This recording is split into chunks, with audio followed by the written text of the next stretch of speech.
അല്ല, നരേന്ദ്രമോദിക്ക് ചങ്കൂറ്റം ഇല്ലാത്തത് കൊണ്ടാണല്ലോ കോൺഗ്രസ് ഭയന്നിരുന്ന ആർട്ടിക്കിൾ 370 എടുത്ത് കളയാനായിട്ട് അദ്ദേഹത്തിന് സാധിച്ചത്. ഭീകരവാദികളുടെ അക്രമമില്ലല്ലോ. അതുകൊണ്ടാണല്ലോ നിങ്ങളുടെ രാഹുൽ ഗാന്ധിക്ക് സഹോദരിയുടെ മേൽ മഞ്ഞറിഞ്ഞ് കളിക്കാൻ പറ്റിയത്. മിണ്ടാതിരിക്കൂ സാറേ, മിണ്ടാതിരിക്കേ സാറേ, മിണ്ടാതിരിക്കേ. ഇന്ദിരാഭവൻ അല്ല, മിണ്ടാതിരിക്കേ. ഞാൻ ഈ പറയട്ടെ, കോൺഗ്രസ് ഇതിനെതിരെ അതിശക്തമായിട്ട് അണിയറയിൽ പ്രത്യക്ഷ സമരവുമായി ബന്ധപ്പെട്ട് വരും. ആണാമുറിയാത്ത സമരമായിട്ട് ഇന്ത്യ ഒട്ടാകെ കോൺഗ്രസ് നിലയുറപ്പിക്കും. എന്താടോ കാര്യം? What is the reason? ഇവിടെ യൂണിഫോം സിവിൽ കോഡ് എന്ന് പറഞ്ഞുകൊണ്ട് ഈ രാജ്യത്തെ ആളുകളെ ഭിന്നിപ്പിച്ച് ഭരിക്കാൻ കോൺഗ്രസ് ഒരു കാലത്തും സമ്മതിക്കില്ല. ഇനിയെങ്കിലും ഈ തറ വേലകളൊക്കെ നിർത്തി അവനെ എന്റെ ജോലികൾ ചെയ്ത് ജീവിക്കാൻ നോക്കണേ. ഇത് പ്രഖ്യാപിക്കുന്ന നരേന്ദ്രമോദിക്കുമുണ്ടല്ലോ.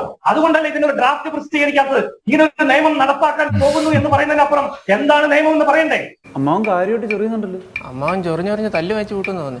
എന്താ അത് പറയാത്തെ? അതിനുള്ള ധൈര്യവും ചങ്കൂറ്റവും നരേന്ദ്രമോദിക്ക് ഉണ്ടെന്ന് നമ്മൾ ആരും വിശ്വസിക്കുന്നില്ല. അവനെ ഗ്രൗണ്ടിലേക്ക് ഇറക്കിയേക്കാം. അല്ല, അതൊന്ന് ക്ലിയർ ചെയ്യാമോ? ഇപ്പൊ നരേന്ദ്രമോദിക്ക് ചങ്കൂറ്റമില്ലാത്തതാണോ ഈ പ്രശ്നം?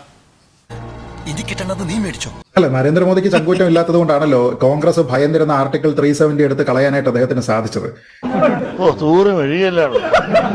അപ്പൊ അത് എങ്ങനെയാണെന്നുള്ളത് ആൾക്കാർ കണ്ടതാണ്. അപ്പൊ അതിനെപ്പറ്റി നമ്മൾ ചർച്ച ചെയ്തിട്ട് കാര്യമുണ്ടെന്ന് എനിക്ക് തോന്നുന്നില്ല. ഞാൻ പറയുന്നത്, ഭീകരവാദികളുടെ അക്രമമില്ലല്ലോ. അതുകൊണ്ടാണല്ലോ നിങ്ങളുടെ രാഹുൽ ഗാന്ധിക്ക് സഹോദരിയുടെ മേൽ മഞ്ഞറിഞ്ഞ് കളിക്കാൻ പറ്റിയത്. അതുകൊണ്ടാണ് ഇന്ത്യൻ പട്ടാളക്കാരെ പാകിസ്ഥാന് വിട്ടുകൊടുത്തത് അല്ലേ? ഏത് പാകിസ്ഥാന് വിട്ടുകൊടുത്തു? ഏത് പട്ടാളക്കാരെ വിട്ടുകൊടുത്തേ? ആരെ ഏത് വർഷത്തെ കാര്യം പറയുന്നത്? ദൈവമേ, മൂർഖനെയാണല്ലോ ചവിട്ടിയത്. ഈ പുൽവാമയിൽ നിങ്ങൾ മറന്നുപോയോ? പുൽവാമ വിട്ടുകൊടുത്താണ്. പുൽവാമ അല്ലല്ല, ഒരു സെക്കൻഡ് പുൽവാമ വിട്ടുകൊടുത്താണ്. രാഹുൽ ഗാന്ധി പുൽവാമ വിട്ടുകൊടുത്തതാണ്. ചോദ്യം ചോദിക്കുന്നതിന് മറുപടി പറയുന്നില്ല. ഞാൻ നിങ്ങളുടെ സൗകര്യത്തിലല്ല. അയ്യോ, കാശ്മീരിൽ ഭീകരവാദികൾ ഇല്ലാതിരുന്ന സമയത്ത് രാഹുൽ ഗാന്ധി സഹോദരിയുമായി മഞ്ഞെറിഞ്ഞ് കളിച്ചിരിക്കുന്നത് കോൺഗ്രസിന്റെ നേട്ടമാണോ ബിജെപിയുടെ നേട്ടമാണോ? കോൺഗ്രസിന്റെ നേട്ടം തന്നെയാ.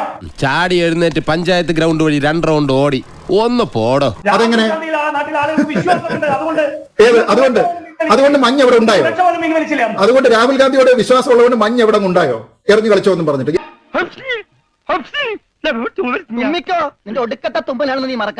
ഒന്ന് പറഞ്ഞേ അവിടുത്തെ നിയമങ്ങൾ മാറുന്നു.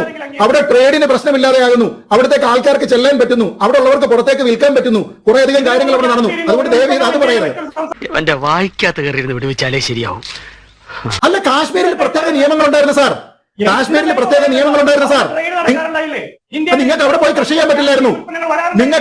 കൃഷി ചെയ്യാൻ പറ്റില്ലായിരുന്നു. നിങ്ങൾക്ക് അവിടെയുള്ള കുട്ടികൾക്ക് പ്രാഥമികമായിട്ടുള്ള വിദ്യാഭ്യാസത്തിനുള്ള അവകാശമില്ലായിരുന്നു. അതൊന്നും എനിക്കറിയാൻ മേല. കല്യാണം കഴിച്ച് കാശ്മീരിൽ നിന്ന് പുറത്തേക്ക് പോകുന്ന സ്ത്രീകൾക്ക് സ്വത്തിൽ അവകാശമില്ലായിരുന്നു. വെറുതെ തർക്കിക്കരുതേ.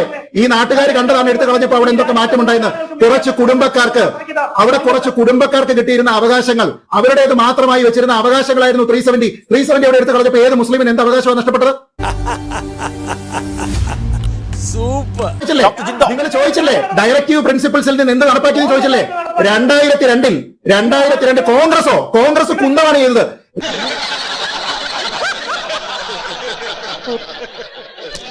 2002 86 ഭരണഘടനാ ഭേദഗതി കൊണ്ടുവന്ന അടൽ ബിഹാരി വാജ്പേയി ആണോ കോൺഗ്രസ് ആണോ കൊണ്ടുവന്നത്? മൻമോഹൻ സിംഗ് ആണോ 2002 ഭരിച്ചത്? ചുമ്മാ കള്ളം പറയല്ലേ മനുഷ്യ. ഈ ഫൂളിഷ് ലൈസ് ഒക്കെ എല്ലാവരും വിശ്വസിക്കുന്നു വിചാരിച്ചിട്ടാ? കള്ളം പറയരുത്. 2002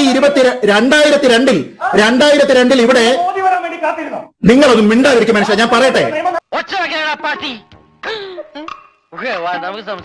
ഈ പറഞ്ഞിരിക്കുന്ന താങ്കൾ പറഞ്ഞല്ലോ 35 മുതൽ 51 വരെയുള്ള കാര്യം, ആ ഡയറക്റ്റീവ് പ്രിൻസിപ്പിൾസ് പറഞ്ഞിരിക്കുന്ന കാര്യം ഈ രാജ്യത്ത് നടപ്പാക്കിയതും അത് റൈറ്റ് ടു ലൈഫിൽ ഉൾപ്പെടുത്തിയതും റൈറ്റ് ടു എഡ്യൂക്കേഷൻ എന്ന് പറയുന്നതിനെ ഒരു ഭരണഘടനാപരമായിട്ടുള്ള മൗലിക അവകാശമാക്കി മാറ്റിയത് അടൽ ബിഹാരി വാജ്പേയി സർക്കാരിന്റെ കാലത്താണ്. ആ അവകാശം പോലും കാശ്മീരിൽ നിങ്ങൾ നൽകിയില്ല. മൻമോഹൻ സിംഗ് 10 വർഷം ഭരിച്ചിരുന്ന സമയത്ത് നൽകിയില്ല. അയ്യോ, അത് നടപ്പാക്കിയ ഉടനെ തന്നെ സർക്കാർ മാറി സാർ. അന്നേരം സർക്കാർ മാറി. നരേന്ദ്രമോദി വന്നപ്പോഴാണ് എടുത്ത് മാറ്റിയത്. 10 വർഷം അവിടെ ഭരിച്ചു. 10 വർഷം ഭരിച്ചപ്പോ കിട്ടാതിരുന്ന ഇന്ത്യയിൽ മറ്റെല്ലായിടത്തും ചെറിയ കുട്ടികൾക്ക് അത് പറയുമ്പോ നിങ്ങൾക്ക് പൊള്ളും.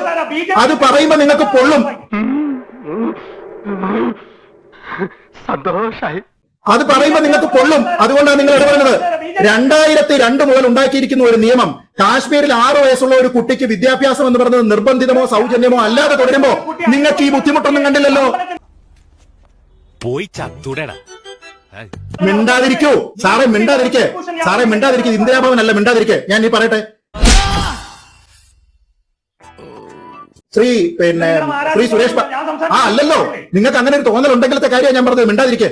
ഞാൻ ചോദിക്കുന്നു ശ്രീ സാറേ, ഞാൻ പറഞ്ഞ കള്ളം പറഞ്ഞാലെന്നാണ്. നിങ്ങൾ കള്ളം പറഞ്ഞപ്പോ ഞാൻ കൈയോടെ പൊക്കി. ഞാൻ കള്ളം പറഞ്ഞില്ല. ഞാൻ പറഞ്ഞ കള്ളം ഏതാണെന്ന് നിങ്ങൾ പറ. ഞാൻ പറഞ്ഞ കള്ളം ഏതാണെന്ന് നിങ്ങൾ പറ. നല്ലോണം കിട്ടിയോ? സാമാന്യം ഭേദപ്പെട്ട രീതിയിൽ. അനിയാ പോട്ടെ, അമ്പിമോനെ പോട്ടറ. സാറേ ഒന്നും വിചാരിക്കില്ലേ മക്കളെ, മാമനോടൊന്നും തോന്നല്ലേ?